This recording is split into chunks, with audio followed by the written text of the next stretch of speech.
امام بوصیری رحمۃ اللہ تعالی علیہ کا نام جو ہے وہ محمد ہے، اور شرف الدین آپ کا لقب ہے۔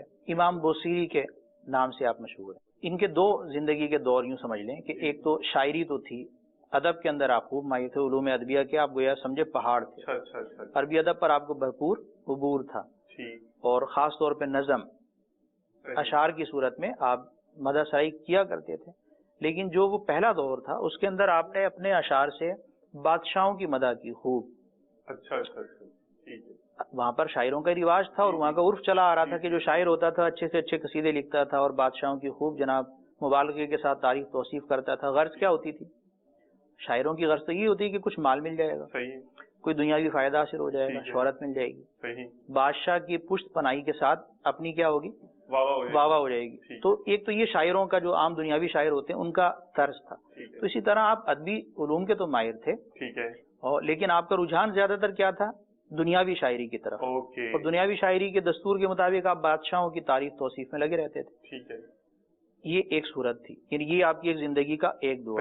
ایک بار کیا ہوا کہ بادشاہ کے دربار سے آپ آ رہے تھے، رستے میں ایک بزرگ ملے، انہوں نے انہیں کہا امام بوصیری کو کہ کیا کبھی تم نے نبی کریم علیہ الصلوۃ والسلام کی زیارت کی؟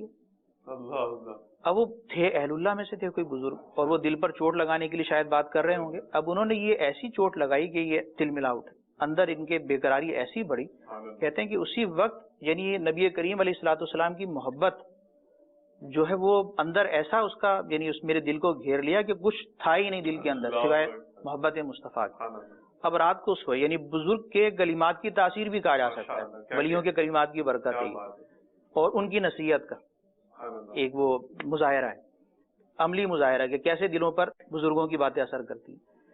تو اب انہوں نے جو دل میں ایک دم محبت بہت زیادہ پیدا ہوئی، رات کو سوئے تو اسی رات نبی کریم علیہ الصلوۃ والسلام کی زیارت سے مشرف ہو گئے۔ خواب میں پیارے آقا علیہ الصلوۃ والسلام نے انہیں اپنا جلوہ زیبا دکھایا۔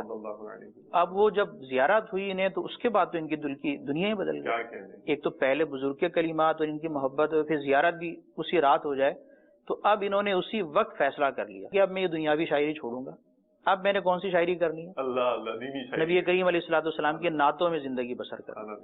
اب یہ جو ہے وہ اپنے اس سلسلے کے اندر لگ گئے، کئی قصیدے لکھے انہوں نے۔ تو لیکن جب ایک بار ہوا یہ کہ ان پر فالج کا اثر ہو گیا، آدھا دھڑ نیچے کا مفلوج ہو گیا، تو اب چونکہ شاعر تو بہت بڑے تھے، ان کا شعرا تھا، اور دنیاوی شاعری چھوڑ چکے تھے، اب نعتیں لکھ رہے تھے، تو اور ایسا یعنی ایک مصیبت بھی آ جائے تو اب انہوں نے کیسے دل سے نبی کریم علیہ الصلوۃ والسلام کو یاد کیا، اور اس وقت یہ قصیدہ لکھا جو 161-62 اشعار پر مشتمل ہے، قصیدہ بردہ۔